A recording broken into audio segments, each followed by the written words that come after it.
Bueno, son las 7:01 de la noche, hora colombiana. Vamos a empezar, dejar un poco de tiempo para que se vayan sumando más asistentes.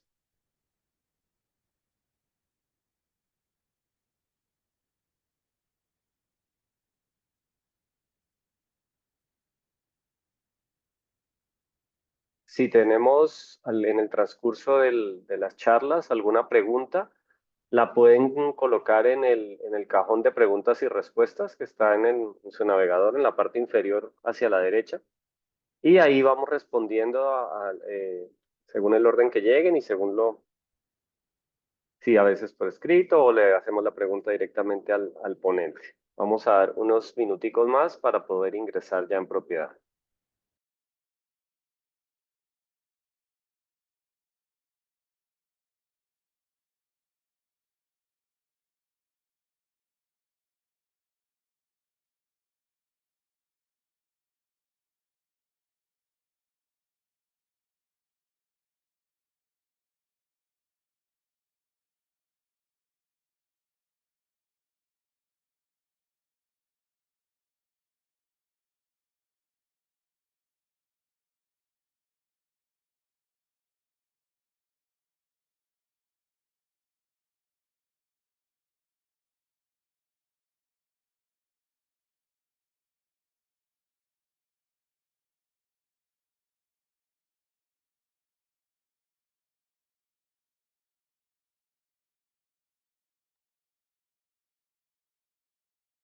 Bueno, en este momento tenemos ya un buen número de personas conectadas y en aras de la puntualidad vamos a iniciar nuestro seminario web acerca de reimplantes. El reimplante es un tema que siempre será apasionante en cirugía de mano. Generalmente es tenido como el mayor logro quirúrgico en la historia de cualquier cirujano de la mano, siempre llama la atención, siempre la gente sueña con hacerlo, sueña con ver, pero normalmente hay que tener muchas cosas en cuenta. Hay que aterrizar todos los conceptos porque a pesar de que es un tema que se habla mucho, se menciona mucho, no se tienen en cuenta muchas veces cosas muy básicas, como por ejemplo cómo se embala o cómo se maneja la extremidad amputada, cómo es el posoperatorio, qué paciente de verdad tiene una indicación fuerte o qué paciente a pesar del tiempo es mejor decirle que no. Entonces es interesante que tratemos una cantidad de temas muy importantes. Vamos a tratarlos a propósito de un caso que tuvimos que nos llevó a la reflexión de todo esto que les estoy diciendo, que a pesar de que es un tema frecuente en la literatura, frecuente en las conversaciones, frecuente en el gremio, hay muchas cosas que de verdad no se tienen en cuenta a la hora de abordar este tema. Quiero presentarles a los doctores que me acompañan hoy, a la doctora Suárez Estambulí Torres, Buenas noches. ortopedista, fellow de cirugía de la mano, quien va a hablarles en un momento acerca de la presentación del caso. El doctor Juan Felipe Gutiérrez, ortopedista, también fellow de cirugía de la mano, ambos de la Fundación Universitaria de Ciencias de la Salud, en la ciudad de Bogotá, en este momento, quienes muy amablemente se ofrecieron y quisieron como dar su visión muy particular basado en literatura, basado en evidencia y ver que poder hacer una pequeña discusión acerca de qué se está haciendo y qué sería lo ideal. Entonces, en este momento cedo la palabra a la doctora Swat, quien nos va a presentar el caso. Doctora Swat, bienvenida. Bueno, buenas noches. Muchas gracias, doctor, por la presentación. Entonces, así como lo mencionó el doctor Torres, hace tal vez 3 meses tuvimos un caso que pues, nos llamó mucho la atención, nos pareció sumamente interesante en torno a todo lo que es el reimplante en miembro superior. Fue un caso que nos llegó cuando el doctor estaba de turno, yo lo estaba acompañando en cirugía y pues el paciente yo creo que también tuvo la fortuna de que el caso llegó un viernes más o menos a las 3 de la tarde. Él a las 12:30 del mediodía tuvo una amputación con una sierra de madera en el tercio distal del antebrazo en su sitio de trabajo. Él tiene 70 años y el único antecedente pues, que él es hipertenso.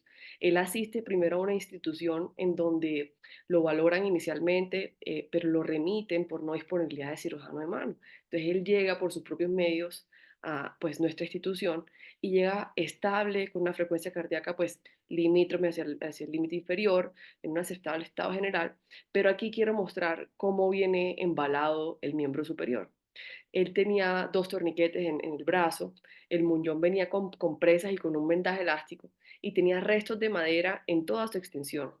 Se lograba visualizar la arteria radial y la cubital con pulso sin sangrado activo, pero definitivamente teniendo en cuenta que llegó a una institución inicial y si eso pues pasa en algún momento en alguna de sus instituciones, creo que pudo haber estado de pronto mejor embalado o lavado para, digamos que, tratar de obtener unos mejores resultados en el paciente.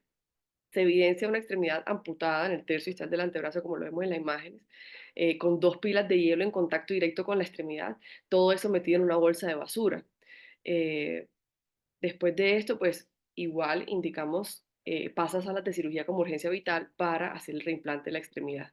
El paciente sube a salas a las 5, habían pasado 4 horas y media desde el momento de la amputación y por muy tentado que uno esté, uno no debe realizar, digamos, nada con la arteria cuando la ve pulsátil, sino únicamente compresión local. Uno no debe ligar ni intervenir eso.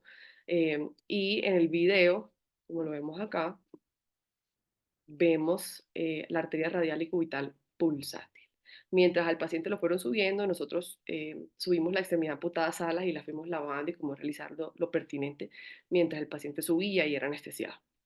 Procedimos a realizar un lavado también de la extremidad del paciente a nivel del extremo proximal y el muñón del cúbito y el radio. Realizamos un acortamiento más o menos de 1 centímetro y en nuestra institución, y creo que podría ser la situación de muchas instituciones en Bogotá y en el país, no teníamos ningún método de fijación como un tutor para miembro superior. Sí hay tutores para miembro inferior, pero los shunts son de 4 o 5, que son muy grandes, tanto para el metacarpiano como para el radio del cúbito. Y lo único que teníamos disponible también, aparte de placas, era clavos y un alambre de cerclaje. Entonces tuvimos que arreglárnoslas con ese material. Hicimos más o menos un obenque con un clavo y un alambre en el radio, eh, y el cúbito no le hicimos ningún tipo de fijación adicional. Aquí identificamos el cabo distal y el cabo proximal de la arteria radial y de las venas concomitantes. Lavamos con solución heparinizada y hicimos la arteriografia. Fue lo primero que hicimos, que estuvo finalizada la arteriografia a las 5:30 de la tarde. Fue como digamos que el momento en que comienza la repercusión a la extremidad amputada. Luego, la arteria cubital y dos venas dorsales, hicimos las anastomosis venosas de las concomitantes de la arteria radial, y pues comenzamos también a hacer el drenaje venoso del segmento amputado. Hicimos anastomosis de las venas palmares, y identificamos el cabo proximal y distal del nervio mediano, identificando un gap de 4 centímetros, por lo cual proseguimos a la pierna derecha y tomamos injerto del nervio sural, realizando 3 puentes para observar la neurorragia que vemos aquí en la imagen. Retomamos nuevamente al antebrazo, eh, acá.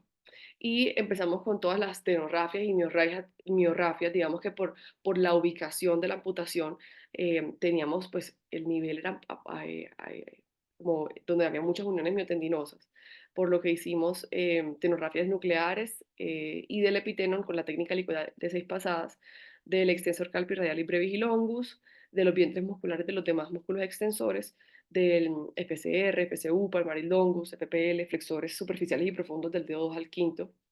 Hicimos anastomosis de la arteria cubital y una vena concomitante de la arteria cubital con etilón pues 9,0. Identificamos el nervio radial, pero tenía, pues por la severidad del trauma, tenía un gap de 6 centímetros, y por el compromiso del nervio, digamos que tomamos una decisión quirúrgica de no reconstruirlo, digamos, en ese momento. Luego, pues comprobamos el llenado capilar, y empezamos pues el cierre por planos. Hicimos, ahí como se ve en la imagen, diseñamos un colgajo cuadrangular local para usarlo como un colgajo portador venoso, que pues que tiene ahí la vena que pues voy a conectar. Y pues cubrimos las gasas, tuvimos unos defectos que se ven en la imagen, que en un segundo tiempo proseguimos a realizar los injertos en ese sitio. Acá vemos la perfusión en el postoperatorio inmediato y el sangrado en el pulpejo también. en el posoperatorio inmediato. Estas son las imágenes posoperatorias. A pesar de lograr una alineación adecuada de ambos huesos del antebrazo, pues podemos identificar que es un método de fijación subóptimo, lo tenemos pues clarísimo, pero hicimos lo que podíamos con lo que teníamos en ese momento y teniendo muy claro que hay que llevarnos una revisión de la osteosíntesis eh, cuando los tejidos blandos estén pues ya completamente integrados y no haya riesgo, digamos, para el reimplante en sí. A la semana, aquí vemos la movilidad, digamos, de los dedos y del pulgar. A las 10 semanas seguía inmovilizado con una férula palmar dorsal corta. Y aquí vemos el estado de los tejidos blandos, pues todo completamente integrado, los injertos, el clavo que no lo retiramos pues por obvias razones.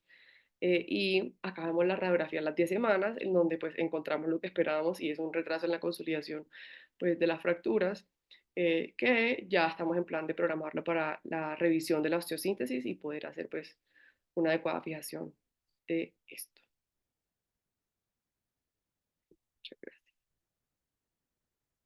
Bueno, muchas gracias, doctora Suárez. Entonces, como primera reflexión, yo sí quisiera hacer caer en cuenta a las personas que están de asistentes el manejo inicial. O sea, el manejo inicial muchas veces es la clave y es muchas ocasiones lo que determina el pronóstico. Entonces, un buen lavado, tanto de la extremidad amputada como del resto del miembro, no tentarse a, como lo decía Suat, a coger pinzas para ligar o para obliterar las arterias o las estructuras que están sangrando, simplemente con presión local, y si llegase a ser necesario por la magnitud del sangrado colocar un torniquete, por favor siempre colocar la hora o que alguien esté pendiente de la hora en que se puso el torniquete para no llevar a una isquemia en un tejido más allá del tejido que está amputado. Entonces es la reflexión.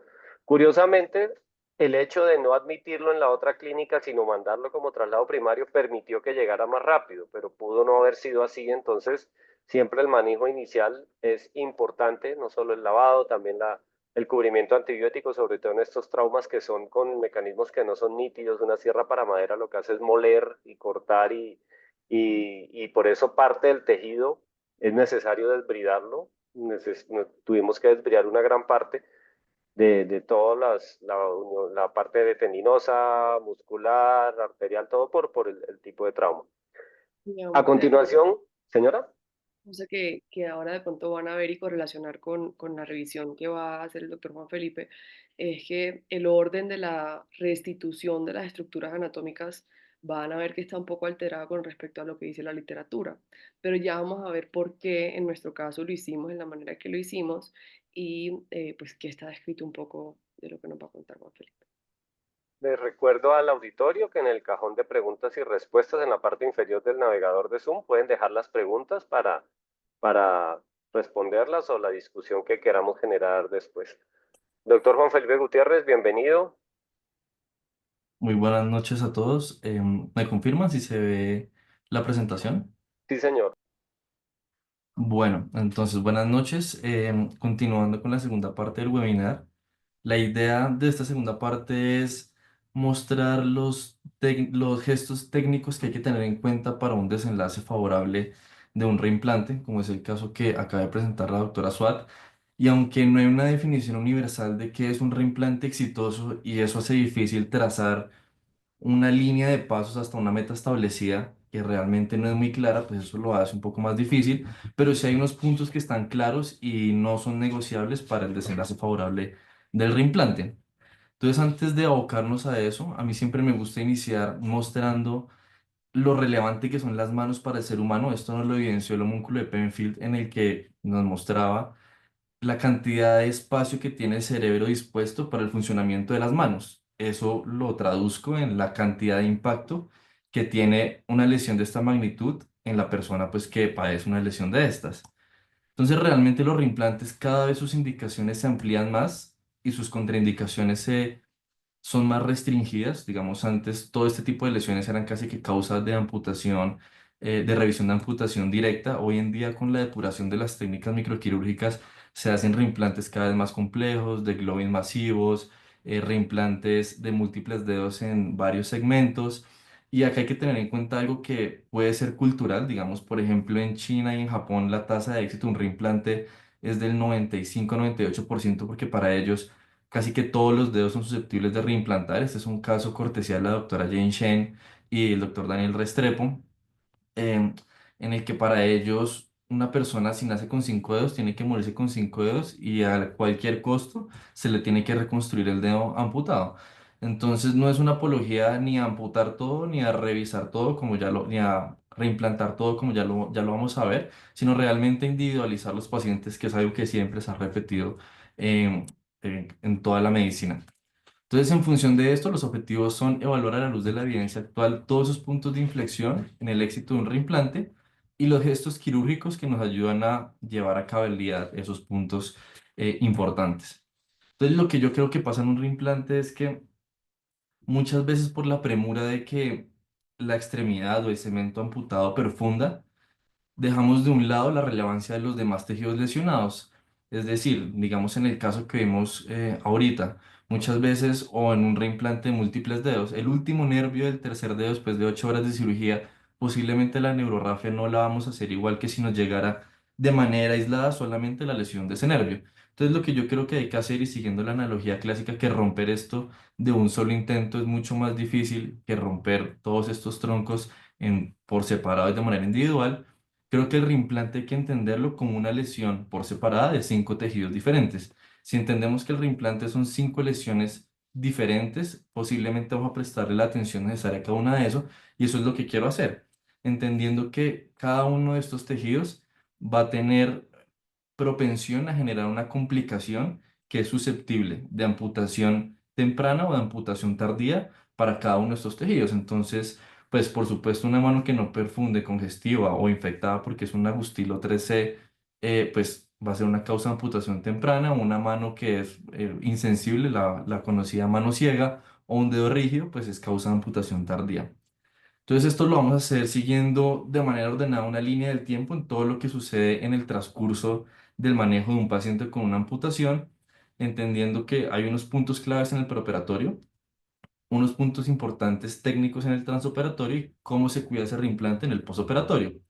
Antes de entrar en eso, pues lo que hay que tener claro es que el reimplante es realmente una de las posibilidades que hay en el espectro de tratamiento de una amputación, ya sea un dedo o una amputación mayor, donde en el otro punto de ese espectro está la revisión de amputación inmediata y en la mitad están el uso de prótesis y los trasplantes. Entonces, yo siempre he pensado que para uno entender el impacto que tiene la intervención que va a hacer, lo que debe hacer es compararla con la intervención que está en el lado opuesto de ese espectro, o sea, de la manera más dicotómica posible, así entender realmente qué tanto se beneficia de la intervención que le voy a hacer. Entonces, cuando comparamos desde el punto de vista de evidencia el reimplante de su revisión en los dedos, es esto. Lo que nos dice la literatura, a grosso modo, es que hay un beneficio importante cuando se reimplanta un pulgar independientemente del nivel de la lesión, ya sea proximal o distal interfalángica. Y para los dedos trifalángicos hay un modesto, digamos, beneficio a favor del reimplante que no es muy claro.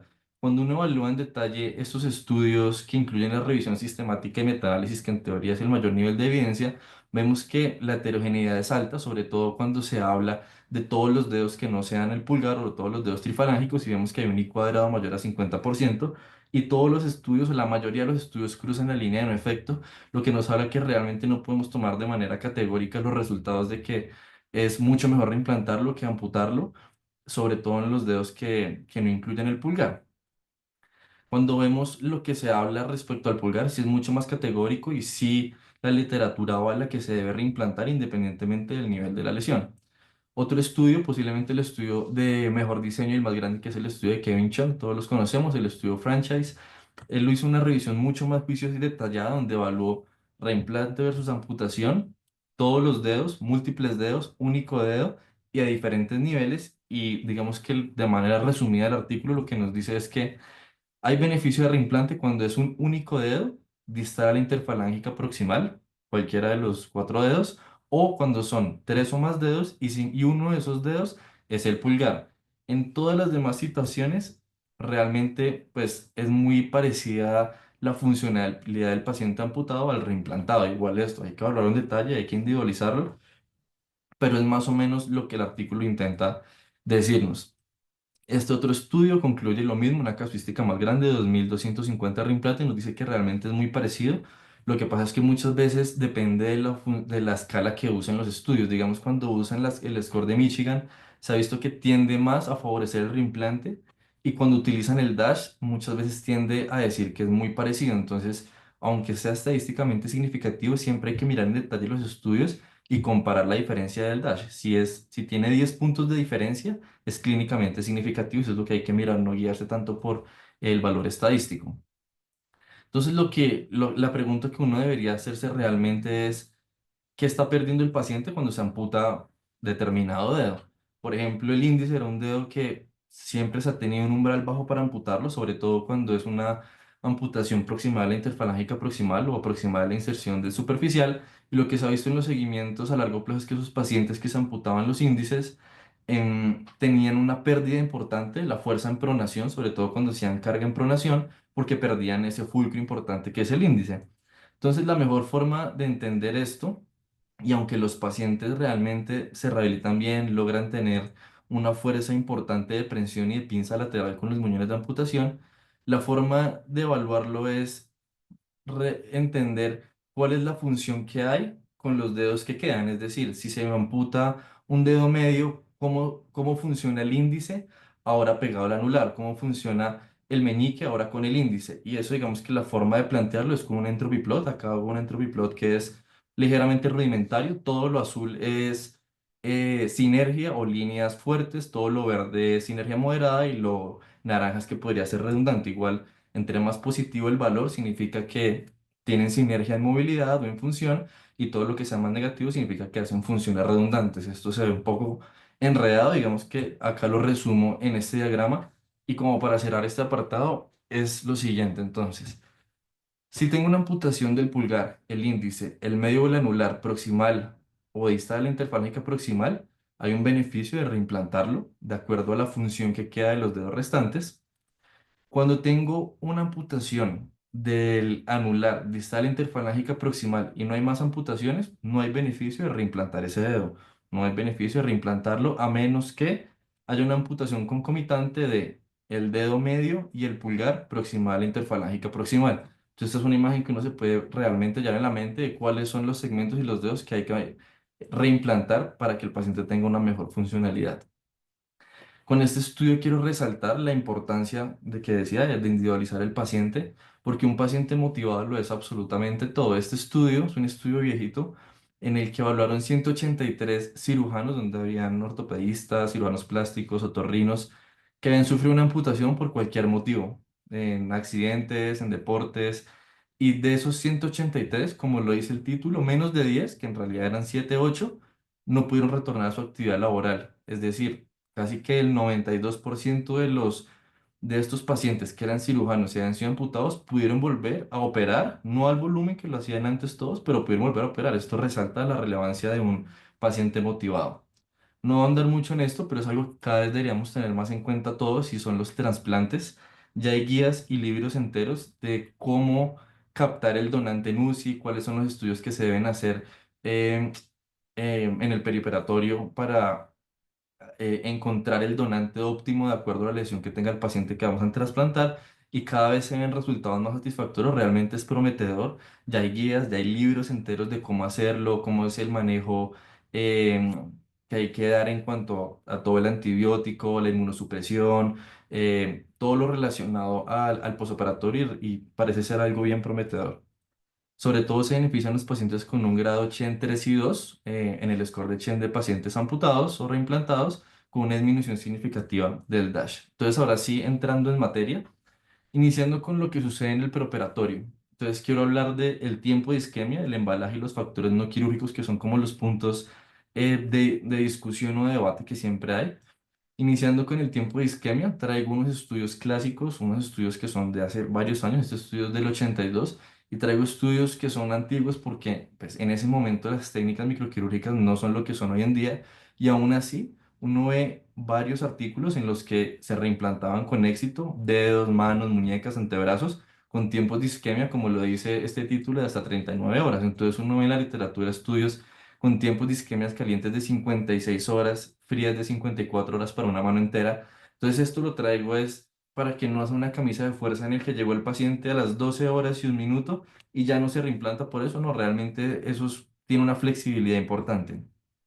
Incluso cuando se hacen reimplantes diferidos que llegan 4 dedos, se hacen dos en la noche y se dejan dos para la mañana, cuando hay incluso isquemias totales de 21 horas hasta el punto de la anastomosis, hay tasas de éxito de hasta 85%. Entonces, lo que hay que tener en cuenta acá es los tiempos de isquemia para cada tejido. En temas proximal, pues menos tiempo de isquemia va a haber porque el músculo es más susceptible a la isquemia de la liberación de radicales libres. Y cuando miramos la literatura actual, se mantienen, digamos que los tiempos clásicos, donde un segmento menor, es decir, una amputación transmetacarpiana hacia distal, se debe tener una isquemia caliente de 6 a 12 horas máximo y fría de 12 a 24 horas máximo. Para amputaciones mayores, que son transmetacarpianas hacia proximal, de 4 o 6 horas isquemia caliente y hasta 8 horas fría. En cuanto a la preservación, no voy a hacer hincapié en la preservación de los dedos, ya eso todos lo sabemos perfectamente. En los segmentos mayores, como era el caso que presentamos ahorita, sí hay algunas variables que hay que tener en cuenta porque puede cambiar. Algo que se recomienda es canalizar la pieza amputada, literalmente como si estuviéramos canalizando cualquier vena. Se canaliza de manera venosa o arterial, la que se tenga, idealmente venosa, y se administra solución salina o lactato de Ringer heparinizado frío, solución de la Universidad de Wisconsin que ya muchas instituciones la tienen preparada, o sangre parinizada fría y se preserva en refrigeración a 4 grados centígrados o en oxígeno hiperbárico. Entonces, digamos que son algunos factores que podemos controlar, pero van a haber factores que simplemente pues, no están en las manos del cirujano y no hay forma en la que nosotros podamos tener injerencia sobre ellos. Entonces, este estudio donde evaluaron 4.600 amputaciones con una tasa de supervivencia entre el 50 y el 96%, nos dice que los factores que más influyen sobre el desenlace, que no sean gestos quirúrgicos, son el tiempo, más o menos 12 horas, por eso lo pongo diferente, la edad del mecanismo, la zona y la preservación. El tabaco, que antes se consideraba, incluso eran protocolos en los que se le preguntaban al paciente si iba llenando un checklist y si el paciente fumaba, de una vez no se reimplantaba. Esto hoy en día se ha visto que no hay ninguna relación entre el resultado y que el paciente sea, presente tabaquismo incluso pesado. Además que hoy en día ya está disponible la prostaglandina E1 en muchas instituciones de rutina y se le puede dar al paciente para disminuir el efecto inflamatorio. Este otro estudio más grande, 4.800 amputaciones, las mismas variables se estudiaron y se comprueba lo mismo. El tabaquismo y el alcohol no son una contraindicación para reimplantar. Lo que más tiene un valor predictivo positivo es el mecanismo y la preservación en cuanto a la temperatura. En el transoperatorio es posiblemente en lo que más me va a tomar tiempo para ser muy preciso en los gestos quirúrgicos y es normalmente esta es la secuencia de reimplantación en los dedos, que no es una camisa de fuerza, hay gente que lo ha cambiado, no, pero pues es la que se recomienda clásicamente, hueso, tendones, nervio, arteria y vena. Entonces, lo que hay que tener en cuenta es que en los segmentos mayores, como el caso que se presentó, ese orden cambia en los dos primeros pasos, donde primero se hace la reparación arterial, por el que el tiempo de isquemia pues, es mucho más restringido, y después sí se hacen los demás pasos. Entonces, iniciando con el tejido óseo, lo primero es hablar de acortamiento y osteosíntesis. El acortamiento tiene un papel fundamental en cuanto a los dedos, pues hay que acortar la medida necesaria sin que se genere una elongación de los tendones que pues, deje un dedo que no sea funcional, porque se ha visto que acortar la medida necesaria generando anastomosis sin tensión y neurorrafia sin tensión tiene una implicación significativa en la sobrevida del reimplante. Entonces se debe hacer acortamiento en la medida de lo necesario. Digamos como en el caso que tuvimos, donde era una amputación a través del antebrazo, hay que moderarlo hasta máximo 2 centímetros. Más de 2 centímetros puede perder supinación, más de 4 puede perder pronación el paciente. En cuanto a los reimplantes digitales, que son los que con más frecuencia vemos, pues hay muchas formas de hacer la osteosíntesis. Mm, No siempre tenemos disponible, pues por lo menos no en todos los hospitales está un sistema de mini fragmentos, pero sí hay siempre clavos de Kirchner y cerclaje, y eso hay que ponerle atención porque no es infrecuente ver esto y es un dedo que perfunde, pero está lejos de ser funcional. Entonces, no solamente tiene una no unión, sino que aunque era consolidado, pues está mal rotado y está flejado y pues está todo mal en relación a la osteosíntesis. Entonces, Cuando tenemos clavos y alambre, que es lo que hay en todos los hospitales, hay que tener en cuenta que la tasa de no unión es de alrededor del 10%. Y el que mejor le va realmente es el cerclaje entre 12 o 90-90, que es algo que se usa mucho en las transferencias del dedo de pie a la mano. Cerclajes a 90-90 son estables, dan estabilidad absoluta, consolidación per primo, entonces, pues si se puede reemplazar por los clavos, es aún mejor.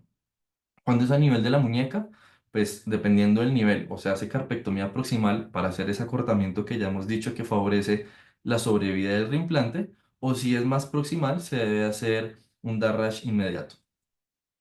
Entonces, eso en cuanto al tejido óseo, en cuanto a los tendones, sin pretender hacer una revisión de flexores, que no es el caso, sí hay algunos puntos que hay que tener en cuenta en un dedo que va a estar reperfundido y edematizado y en consecuencia va a tener mayor resistencia al deslizamiento. Entonces, lo que hay que tener en cuenta es que todo protocolo de tendones va a estar basado principalmente en que la técnica va a evitar la resistencia al deslizamiento y la brecha, porque pues si yo tengo resistencia al deslizamiento, tarde o temprano se forma una brecha, o si tengo una brecha, tarde o temprano va a tener resistencia al deslizamiento, esto para evitar la ruptura y la rehabilitación enfocada en evitar las adherencias y la relación que hay entre estas dos. Esto siempre sopesándolo, porque yo puedo evitar la ruptura poniendo mucha sutura, pero pues eso me va a generar más adherencias, o puedo evitar las adherencias poniendo al paciente a mover muy rápido, pero eso me va a favorecer la ruptura. Entonces es un equilibrio entre estas dos, siempre guardando los cánones de una tenorrafia de flexores es correcta, que es el abultamiento, los anclajes en espejo entre 7 y 10 milímetros, que pues no es el caso, no lo vamos a ver. Hay que tener en cuenta es, primero, siempre garantizar los 40 newtons mínimos para que los flexores puedan moverse de manera activa. Por eso no se utiliza ninguna tenorrafia de dos pasos de núcleo. Se utilizan idealmente entre 6 y 8. 8 ya es mucho, lo que se usa generalmente es 6, porque aunque a los 40 días son muy parecidos en fuerza, en el momento cero son más resistentes y permiten la movilización temprana. Nosotros por escuela utilizamos la tenorrafia helicoidal descrita por el doctor Torres, que fue la que se utilizó en el caso presentado. Un punto absolutamente clave, que esto ya lo viene diciendo Jim Botan desde hace más de 10 años, y es que esa sutura tipo kissing que antes se buscaba que los bordes quedaran totalmente alineados, no se debe hacer, porque si vemos la imagen de arriba, al momento en el que el paciente contraiga, se forma un gap, y una vez ese gap llegue a 2-3 milímetros, se va a romper esa tenorrafia. Entonces lo que uno debe buscar es que el tendón se contraiga entre un 10 y un 20%, eso es muy difícil de medir. Entonces, la forma indirecta de medir eso es que se genere un abultamiento en el que el diámetro anteroposterior del tendón aumente entre un 20 y un 50%, de modo que cuando el paciente mueva, pues no se va a generar el gap. Eso es absolutamente clave y eso es una recomendación que sí o sí debe seguirse para evitar que cuando el paciente mueva se forme un gap y se enganchen las poleas, sobre todo en la 2, que es de las más fuertes, y pues hasta ahí llega la tenorrafia del paciente. Lo otro, la liberación de poleas, es un tendón que va a estar edematizado, es un dedo que también va a estar edematizado, entonces todo lo que me evite la resistencia al deslizamiento hay que hacerlo. La liberación de las poleas es un miedo a perder. ¿Sabéis? Ya Jim Botan y toda la corriente europea, Thomas Giesen en general, todo ese grupo han visto y tienen estudios con más de 200 flexores en los que han probado que una cuerda de arco anatómica no es igual a una alteración funcional, y es más grave ese problema que la restricción al deslizamiento es más grave que tener una cuerda de arco que no tiene una implicación funcional. Entonces acá la clave es la siguiente. Si sabemos que la polea 2 mide 2 centímetros, la polea 1 mide 1, la 4 mide 2 y la 3 mide 3, y que la excursión de un tendón en la zona 2 flexora con la muñeca en neutro es de 2 centímetros, yo nunca debería por qué tener que liberar más de la A2, más de la A4 y la A3, o más de la mitad de la A2 y la A1. Es decir, se sabe que yo puedo liberar, si necesito, el 100% de la A2, mientras la A4, la A3 y la A1 estén indemnes. Yo puedo liberar completamente la A4 y la A3 y no voy a tener el riesgo de que me toque liberar la A2, porque simplemente la excursión no le da. La excursión es máximo 2 centímetros, entonces no debería por qué llegar la tenorrafia hasta ahí. Entonces eso es algo que siempre hay que tener en cuenta. Cuando tenemos un segmento mayor a reimplantar, como una mano, una muñeca o un antebrazo, y hay dos cirujanos disponibles o hay dos personas en capacidad de hacer esto, una forma de ahorrar tiempo es que un cirujano esté haciendo en el segmento amputado la tenorrafia y la otra persona la está haciendo en el paciente. Y pues una forma que considero, no, digamos que no está escrito, pero si uno hace la suma en newtons, le da para una rehabilitación temprana es hacer un doble Tajima, que es esta misma, pero pues simplemente hacer la doble sutura peritendinosa que le da 20 newtons más y eso le va a dar 60 para rehabilitarlo de manera temprana y lo anuda uno por uno habiéndolo marcado previamente. Cuando queda un defecto muscular, algo que tiene buenos resultados, utilizar autoinjerto de fascilaquia o el aloinjerto de tendón de Aquiles. Se ha visto que realmente tiene buenos resultados en caso de que quede un defecto muscular. Entonces, eso en cuanto a los tendones. Si seguimos en lo relacionado a los nervios, quisiera tocar el punto del impacto que tiene la neurorrafia en la sobriedad del reimplante. Eso no se hablaba hasta hace poquito. Cuando, o qué dice la literatura en sutura versus sellante, que eso es como una discusión que siempre se ha tenido. Los franceses solo ponen sellante, hay gente que le tiene miedo a solo poner sellante y pone igual puntos y después el sellante y cómo manejar un defecto. Entonces, en cuanto a la implicación de la sobrevida, este es un estudio bien interesante en el que evaluaron todas las variables que tenían que ver o que tenían desde un punto de vista estadístico significancia para la sobrevida del reimplante y se dieron cuenta que la neurorrafia de los de los dos nervios digitales tenía un mayor valor predictivo que incluso hacer las venas en la sobrevida del reimplante, que en este caso era de 80%, y aumentaba en la medida que más nervios hacían, si era ningún nervio, un nervio o dos nervios, y tenía mayor valor predictivo incluso cuando era un dedo en el que solo se pueden hacer arterias porque no se encontraron venas, cuando era una subzona 2 o cuando era un trauma corto contundente. Entonces, hacerlo de un nervio realmente tiene una implicación en la sobrevida del punto de perfusión. La neurorrafia, siempre se nos ha dicho que no hay que dejar el nervio en tensión, pero nunca se es muy claro cómo calculo la tensión, porque todos sabemos que una vez el nervio llega a 15% de tensión de su longitud de base, va a entrar en isquemia, pero uno cómo sabe que está en ese 15% en el que entra en isquemia y ya tengo que ponerle un injerto o lo puedo dejar así. Entonces ahí el truco es pasar un punto con etilon 9.0 epineural. Si un punto de etilon 9.0, ya sea para un mediano, cubital o un nervio digital, si ese punto me puede mantener en la posición los dos cabos, significa que la tensión es mínima y puede tolerarse. Si se revienta ese punto, tiene que ponerle un injerto. Eso es como el mensaje de esto. Entonces, importante no solamente la tensión, sino siempre orientar adecuadamente los fascículos. Digamos, en este caso donde hay un defecto de 4 centímetros de uno de los nervios y en esta localización donde ya está muy bien esclarecida la anatomía topográfica intraneural del mediano y del cubital, hay que cuidar muy bien la orientación de los injertos. Si uno va a pasar un injerto desde la zona que es la zona sensitiva del tercer espacio y lo va a mandar más radial, pues va a cruzar un fascículo que es sensitivo con uno que es motor de la rama tenariana. Entonces, si va a utilizar, por ejemplo, la técnica de Naraka, que es hacer todos los cables, tisil en los extremos y cortar, que ahorra mucho tiempo, tiene que tener mucho cuidado de que los fascículos queden orientados proximal y distal con el segmento correspondiente. En cuanto a utilizar sutura o sellante, digamos que no hay muchos estudios en humanos, posiblemente pues nadie se ha atrevido a hacer eso en sus pacientes. Lo han hecho mucho en ratas, hay pocos estudios en humanos realmente y lo que se ha visto es que no hay una diferencia significativa. Lo único es que cuando se compara nylon, tisil y bisel, el tisil tiene mayor tasa o mayor probabilidad de ruptura en los primeros 3 días, después del tercer día ya se estabiliza, pero al final de cuentas lo que cuenta es el diámetro del axón y el total de axones es exactamente igual para los tres tipos. Y cuando comparamos la fuerza tetánica y la masa muscular, que nos habla de indirectamente qué tanta señal está llegando a través de ese nervio reparado, es exactamente igual para los tres. Es decir, ponerle sellante o sutura es exactamente igual, con el riesgo del tisil de que se puede romper en los primeros 3 días.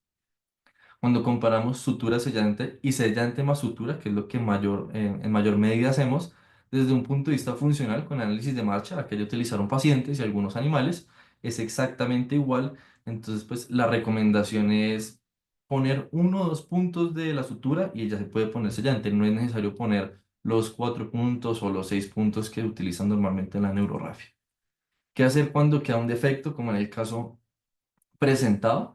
En este estudio se evaluó manejo de efecto con autoinjerto, injerto y conducto, son las tres opciones, no sale de ahí, y neurorrafia directa. Realmente, pues la neurorrafia directa tiene mejor sensibilidad, aunque tiene mayor probabilidad de hacer anestesia, pero pues la idea es comparar los tres tipos de opciones que tenemos. Autoinjerto, cualquiera que sea que utilicemos, sural, antebraquial lateral, medial, con aloinjerto o conductos. En este estudio se evaluaron 1500 nervios con defectos cortos y defectos largos. Y lo que nos dice realmente es que el autoinjerto y el aloinjerto son superiores a los conductos máximo deberían utilizarse en defectos de 1 centímetro. Si son más de 3 centímetros, se prefiere siempre autoinjerto, pero el aloinjerto pues realmente tiene buenos resultados. No hay diferencias en si es corto o largo en cuanto a lo motor y lo sensitivo, pero lo que tiende a decir, digamos, la revisión de la FESH de nervio periférico de este año es que si es de más de 3 centímetros, se prefiere un autoinjerto, sobre todo en lo motor. Eso en cuanto a los nervios, digamos que posiblemente una de las partes más relevantes en la que deberíamos ser más acuciosos y es la técnica de anastomosis y el manejo de efectos vasculares.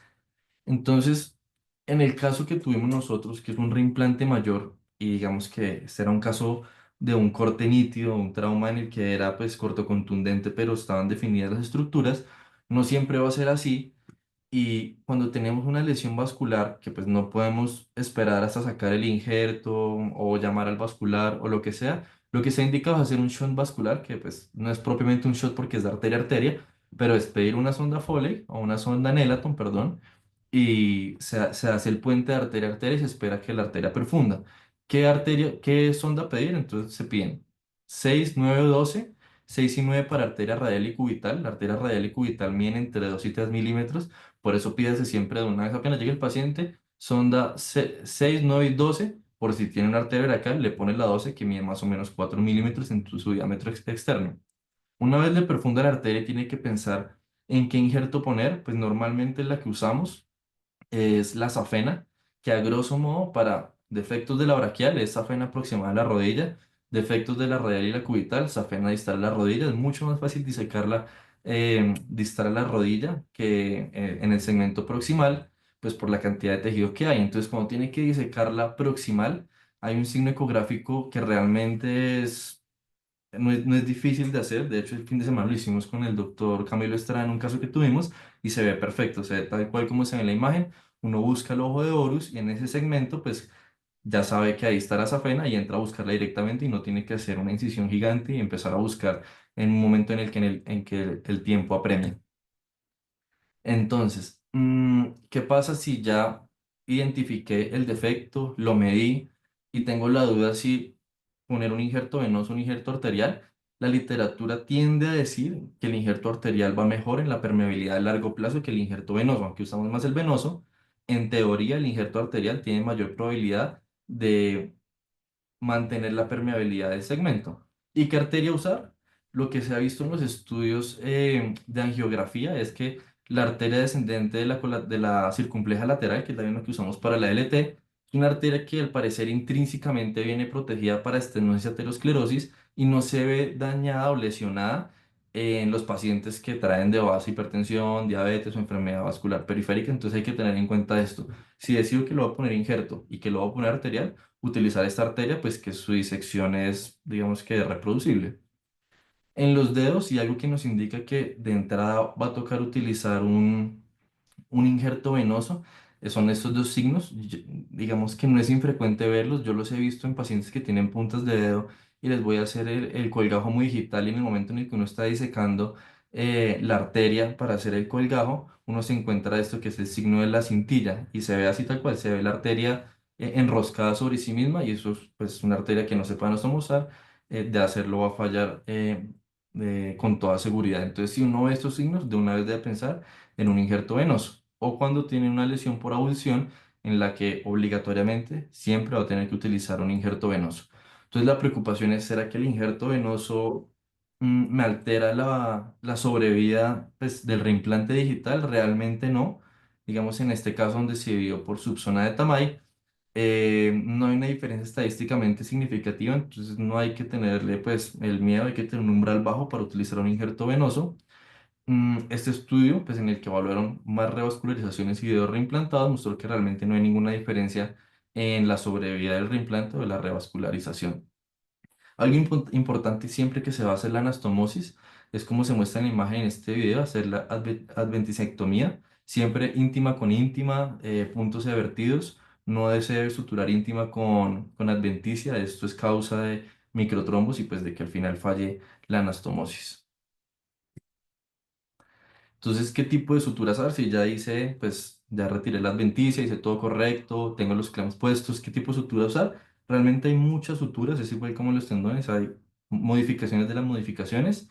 Lo que se puede, pues, digamos, resumir es que se dividen en suturas continuas, interrumpidas, puntos continuos o sutura continua, y realmente no hay una diferencia estadísticamente significativa ni en la velocidad de flujo ni en la permeabilidad final, que es a la larga lo que importa. El tiempo juega a favor de la sutura continua, pues porque es más rápida, pero más rápida son realmente 200 segundos, que eso pues no es mucho en realidad. Desde un punto de vista histológico, no hay una que haga más trombos que otra, entonces no debería jugar a favor esto. Lo que sí hay que tener en cuenta es que para una arteria como la radial o la cubital o la braquial, 12 puntos se asemejan más desde un punto de vista biomecánico a una arteria nativa, a esos 6-10 newtons que resiste una arteria. Si yo quiero replicar eso pensando en que voy a poner al paciente a mover rápidamente, 12 puntos es lo que más se asemeja. No es que voy a sí o sí poner siempre los 12, así no me quepan más, pero pues digamos que es como el principio. Entonces, cuando tengo, y eso era una duda que yo siempre tenía y siempre le preguntaba, y le pregunto a todos mis profesores, es cómo hacer, cuál punto coger primero y si cojo la pared posterior, qué pasa si lo ocluyo. Entonces, hay dos formas de hacer las anastomosis. Entonces, lo primero es que uno puede hacer una técnica biangular o triangular. La técnica biangular es en la que la que clásicamente hacen todos, se cogen dos puntos a 180 grados, se hace primero la pared anterior y después la pared posterior, protegiéndola. La técnica triangular, en la que de pronto para cuando se está empezando la curva y evitar coger la pared posterior, sobre todo en vasos pequeños, se toma primero el punto uno, punto 2 y el punto 3 que es clave porque de este punto voy a traccionar suavemente para formar un triángulo isósceles. Una vez formado el triángulo isósceles y alejo la pared posterior de mi primer punto, hago toda esa pared, pared opuesta y la pared que está completamente opuesta al primer punto. En cuanto al anudado, digamos, muchas veces pasa y pues uno se da cuenta a medida que lo va haciendo que el segmento del hilo que va quedando después de pasar el punto queda pegado a la arteria, queda pegado al nervio, queda pegado a la sangre, queda pegado al agua y a veces es molesto porque uno intenta cogerlo y pues ahí como que no, pues quita tiempo. Entonces una forma y algo que hay que practicar en el laboratorio es el Airborne Technique en el que uno no suelta nunca ese cabo pequeño, sino que anuda alrededor de él. Es técnicamente difícil, pero es algo que puede masterizarse y a la larga ahorrar tiempo. Una vez hecho eso, una vez ya realizado todo esto, no hay que tener miedo en hacer el empty and refill test. Pues siempre, muchas veces se ha dicho, o hay estudios que decían que esto generaba microtrombos y que no debía hacerse. Realmente desde un punto de vista histológico ya está comprobado que no genera trombos y es la forma de comprobar pues que es permeable su anastomosis. Entonces, eso en relación a la arteria y ya para finalizar este respecto, en cuanto a la vena, lo primero es que la vena siempre se evalúa después de soltar el torniquete habiendo hecho la anastomosis arterial, porque de ese modo buscar una vena totalmente plana es más difícil que ya con el flujo sanguíneo que se la va a mostrar más fácil. Entonces, primero, no se debe buscar en el borde amputado porque es muy difícil, buscarla es muy difícil, se parece mucho a los demás tejidos. Lo que hay que hacer es hacer una incisión más distal o más proximal de acuerdo al segmento y buscarla en ese punto. Si la encuentra y no alcanza, pues digamos que acá usted puede o poner un injerto claramente, pero usted puede redireccionar la trama vascular venosa para hacer una especie de shunt venoso-venoso y así pues evitarse el injerto. Si usted hace un reimplante y definitivamente no encontró más venas, porque no se encontró más venas, hay varias estrategias que se pueden utilizar para el denominado dedo de solo arteria.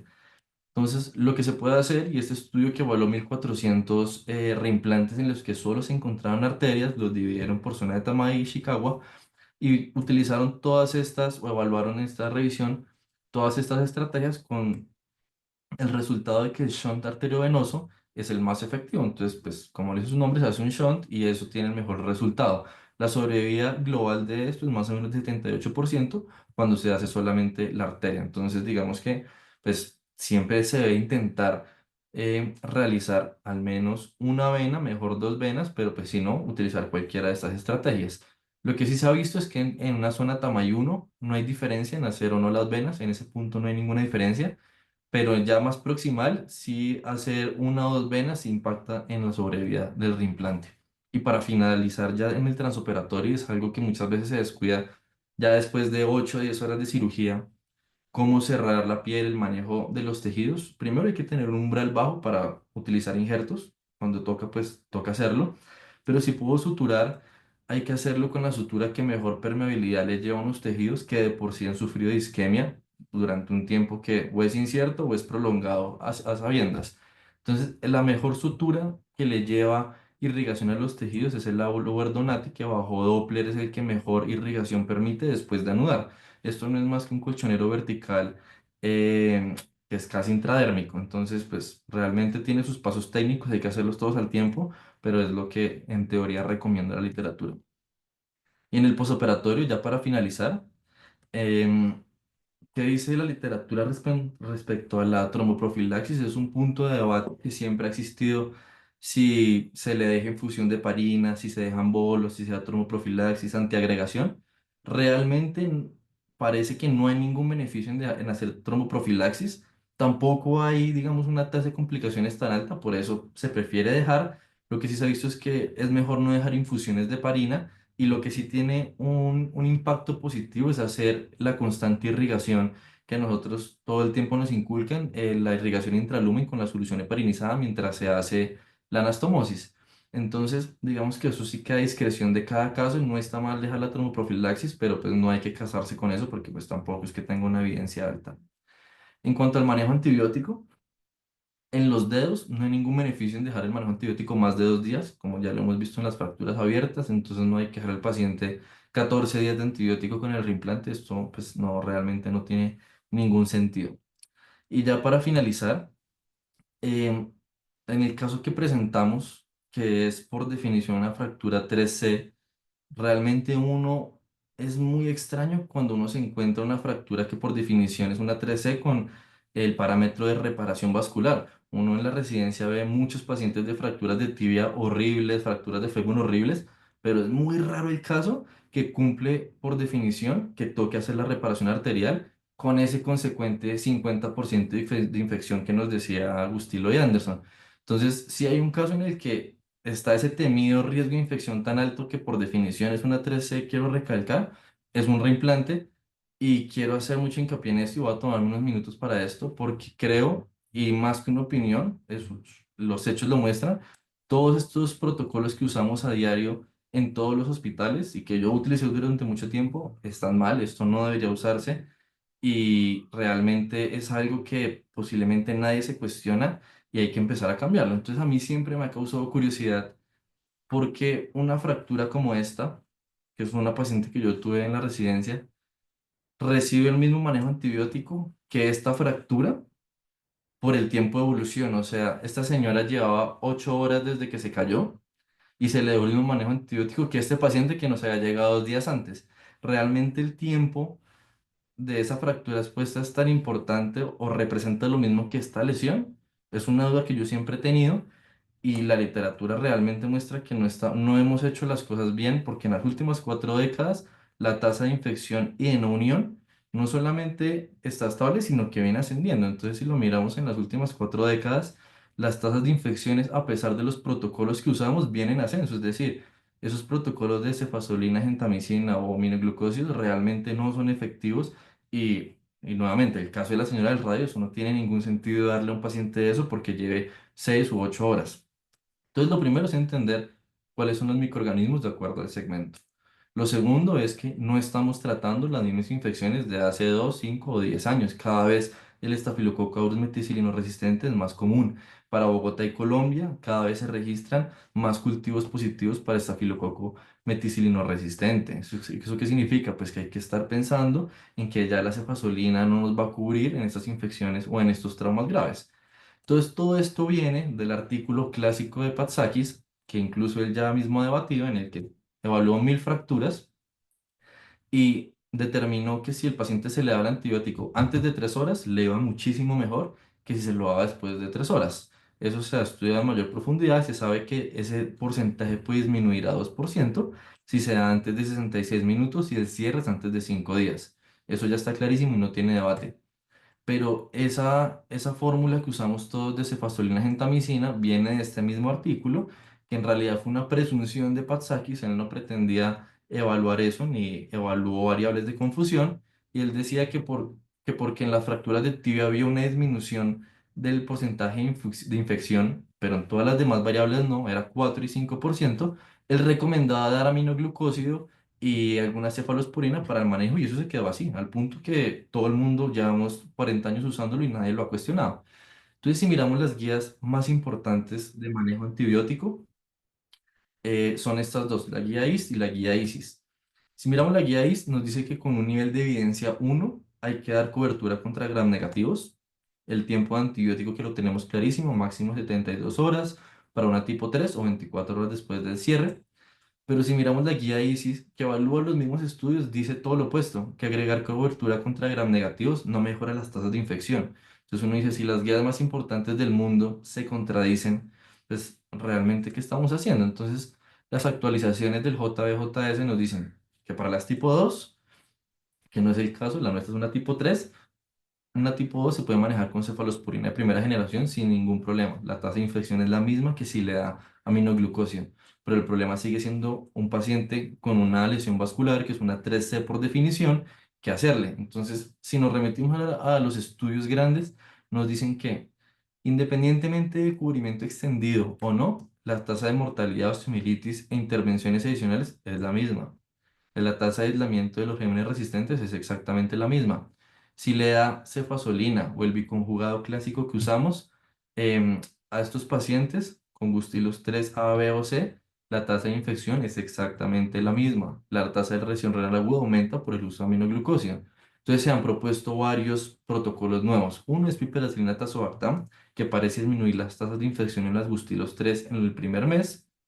El otro es el uso de vancomicina cefepime, que este fue un estudio importante que se presentó en la convención de la AOS, y tiene mejores resultados dar vancomicina cefepime que el clásico cefazolina gentamicina. Lo que pasa es que pues no le podemos dar de entrada a todos los pacientes vancomicina cefepime porque pues nos quedamos sin antibióticos. Entonces lo que dicen las actualizaciones del JBJS es, realmente usted le podría dar, si nos guiamos por la evidencia, le podría dar cefazolina a todos los pacientes con agustilo 1, 2 y 3 durante 72 horas, y le va igual que si le da el aminoglucósido. Entonces, Patsakis hizo una misma revisión en el 2021 donde corrigió muchos de sus preceptos, que son estos, donde pues concluye lo mismo: máximo 3 horas, una hora ideal. Se le puede dar cefazolina a las fracturas grado 1 y 2 y 3 si se cierra antes de 5 días.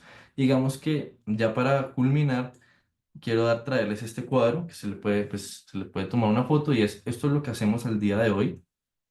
Y acá pongo los niveles de evidencia con lo que está cada uno de los antibióticos que damos. Realmente es bien pobre, sobre todo para la aminoglucosia, y la evidencia es insuficiente. Y este es el protocolo que, con toda la evidencia que les acabo de mostrar, es lo que al día de hoy se podría rescatar. Pongo las tipo 3A porque es una zona gris, hacen parte de las tres, pero se pueden tratar en realidad como una uno y una 2. Entonces esto no es una apología que a todos los pacientes hay que darles cefepime vancomicina, pero un paciente como este, un reimplante mayor que tiene todas las probabilidades de infectarse por la hipoperfusión, por la lesión tan severa de tejidos blandos y demás, es un paciente que se puede beneficiar de un protocolo que cada vez demuestra mejores resultados. Entonces, este es, pues, en teoría, el protocolo que uno debería utilizar hoy en día. Y esto es lo que traía para la revisión. Muchas gracias. Atento a cualquier pregunta. Bueno, muchísimas gracias, doctor Felipe. En este momento tenemos dos preguntas del auditorio que quisiera contestar para todos.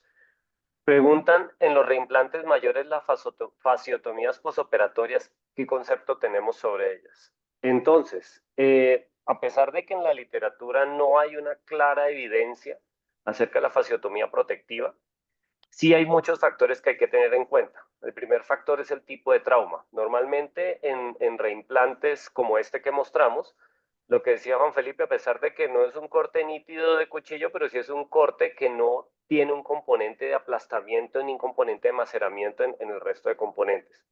Cuando se presenta un tipo de trauma de este tipo en el cual el componente de aplastamiento sea importante, sí vale la pena realizar la fasciotomía profiláctica. Es como muy al estado del tejido en el momento que se hace la intervención.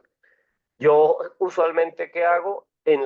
Cuando hago la exploración de las estructuras, hago una fasciotomía subcutánea. Entonces, por lo menos de cierta manera, estoy como teniendo la tranquilidad que el tejido está lejos de estar comprimido y puede presentar eso, pero básicamente la indicación principal es el tipo de trauma. Ahora, no estoy en contra de que se hagan de manera, digámoslo así, rutinaria, porque el efecto de tener compresión vascular o congestión venosa o algo siempre será peor que tener que lidiar con una herida de fasciotomía. Entonces, en ese caso, son como lo que pensamos y las indicaciones. En este caso no lo hicimos porque primero la cirugía fue rápida.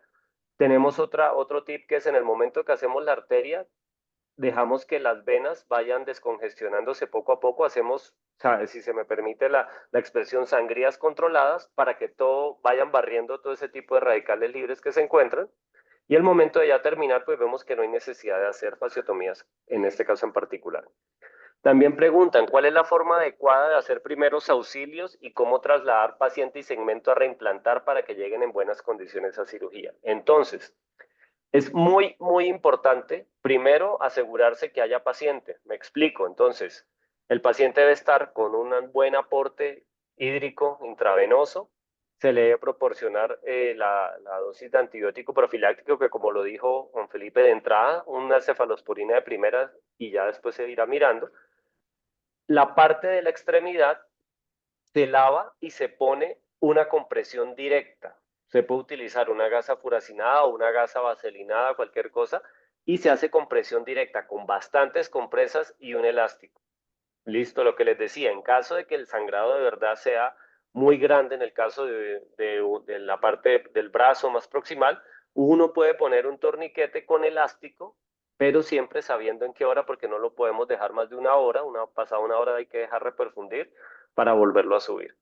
En cuanto a la extremidad amputada, lo más importante es primero lavar. Una bolsa de solución salina se encuentra casi que en todo lado.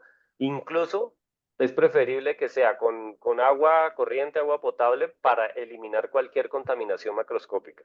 Una vez se lava, lo que tenemos es que envolverla en una compresa húmeda que tenga solución salina. Esa extremidad amputada envuelta en una compresa húmeda se coloca dentro de una bolsa que sea hermética. Puede ser una bolsa Ziploc o cualquiera de estas que sea hermética. Y esto se va a colocar en un contenedor que tenga agua con hielo. No hielo, ni contacto directo de la extremidad con hielo, ni contacto directo de la extremidad con el agua. Entonces ahí que estamos garantizando más o menos 4 grados centígrados y con eso los tiempos de isquemia y de transporte pueden ser prolongados sin que haya mayor problema. Ahora, es importante tener en cuenta lo que dice el doctor Felipe. Cuando hay músculo en el reimplante, la viabilidad muscular para que sea funcional es corta, son 6 horas, independientemente si es isquemia fría o caliente. Entonces, eso es lo que nos marca, digamos, el pronóstico. En el caso de los dedos, como no hay músculo, pues podemos tener tiempos de isquemia más prolongados, pero en el reimplante mayor, el músculo es el que da casi que el marcador para que sea funcional, es el tiempo de isquemia. Tenemos otra pregunta que dice, ¿existe evidencia en cuanto a la sobrevida del reimplante? En cuanto al número de cirujanos que intervienen en el procedimiento, por ejemplo, en amputaciones multidigitales o a nivel transmetacarpiano.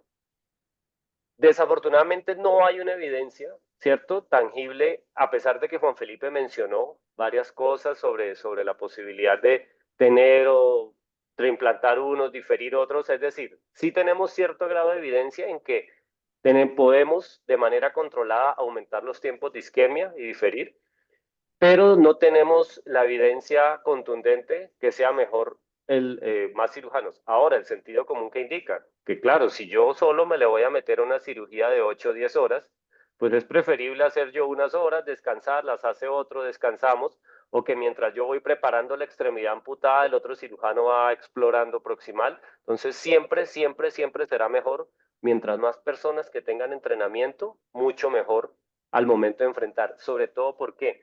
Porque no me pregunten, casi siempre estos pacientes llegan de noche o en la madrugada.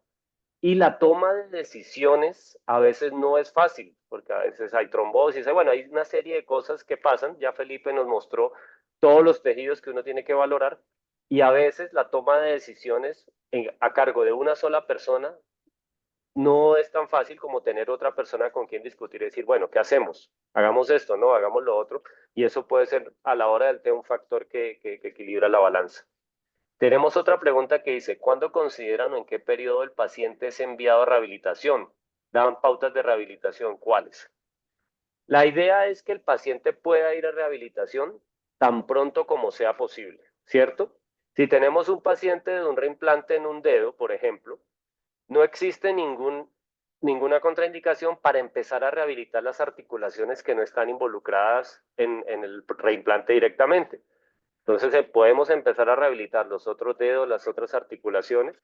En un caso como el paciente que vimos que es un reimplante mayor, cuando normalmente si a la semana el paciente todavía tiene viabilidad, podemos empezar a hacer movimientos activos dirigidos para empezar a rehabilitar flexores, ¿cierto? Estos pacientes generalmente tienen un curso complejo en la medida que por el tipo de cirugía y por el tipo de trauma no acceden fácilmente a terapia, y las luchas casi siempre son con la rigidez. Pero entonces el resumen que es, apenas tengamos la posibilidad de que el paciente ya pueda acceder, a la semana puede ser perfecto, a los 15 días puede ser perfecto. En nuestro caso, digamos, la demora, a pesar de que él ha estado en un proceso de rehabilitación, la demora ha sido la revisión de la osteosíntesis para tener una osteosíntesis más estable que nos permita hacer el proceso de rehabilitación. Hay otra cosita que yo quería aclararles, que es, fíjense que la tromboprofilaxis es importante, pero no para el reimplante. Me explico. Se ha demostrado en reimplantes digitales y en reimplantes más distales que el hecho de colocar anticoagulación plena, por ejemplo, empeora los desenlaces porque hace que el paciente sea más propenso al sangrado, que a complicaciones trombóticas, y termina complicándose más por sangrado. Incluso hay evidencia de que no se necesita tromboprofilaxis. ¿Cuál es la invitación? Es un paciente que usted no lo va a poner a caminar al día siguiente, es un paciente que generalmente va a estar acostado, que es un paciente que va a estar en reposo mientras se cuide y todas estas cosas. Entonces se le hace la tromboprofilaxis como a cualquier paciente que va a estar acostado. Es decir, la dosis profiláctica sea de heparina no fraccionada o de heparina de bajo peso molecular, pero pensando que el paciente va a estar acostado y queremos evitar una TBP o un TEP. Mientras el paciente tenga buen aporte hídrico y tenga todo el volumen intravascular al máximo, a tope, el reimplante no tendría por qué ir mal en cuanto a la permeabilidad vascular. Entonces, esa precisión quería decir. Hay otra precisión que quería hacerles, es, normalmente en la exploración inicial yo no busco las venas, sino yo hago la arteria, hago lo demás, y en el momento que ya tenga retorno venoso es mucho más fácil buscarlas, sobre todo las más distales. A veces uno se pone a explorarlas en isquemia y todo es parecido a todo, lo decían los doctores, y uno termina es dañando estructuras, mientras que si ya hay flujo venoso, uno ya puede disecar con mayor facilidad. Y siempre es mejor hacer tantas venas como se pueda, las que más puedan hacer. En el caso de un reimplante mayor, las que más puedan. En este caso hicimos como 6 venas del dorso, de la palma, acompañantes. Incluso hicimos un colgajo portador venoso para complementar una vena, utilizando el principio que decía el doctor Juan Felipe, que se secciona una conexión entre otra vena para trasladarla. Y en este caso hicimos como colgajo portador venoso. Bueno, entonces la revisión fue bastante interesante, se abordan muchos temas. Nosotros, pues estos seminarios quedan grabados y se publicarán, porque sí es muy interesante lo que les decía, que a pesar de que es un tema que está recurrente por ahí volando por todo lado, generalmente hay muchas precisiones que a lo largo de los años hay que ir haciendo y hay que ir actualizando todo este tema, sobre todo la óptica del reimplante, y siempre será como interesante estar al día en esto y de estar preparado. No hay otra manera de afrontar esto, es estar preparado. Uno no sabe a qué hora le va a llegar, a diferencia de otras cosas que uno puede tomarse el tiempo de preparar. Aquí no.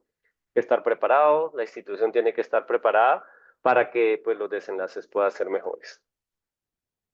La doctora Suárez, no sé si tiene algún comentario final, así como el doctor Juan Felipe.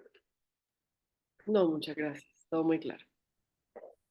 No, pues lo que decíamos, yo creo que resaltar que hay que ver esto realmente como un paciente con muchas lesiones diferentes y darle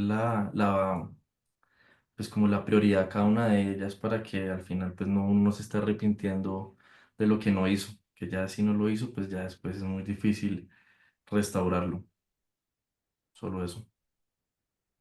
Bueno, entonces les agradezco muchísimo a la doctora Suárez, al doctor Juan Felipe.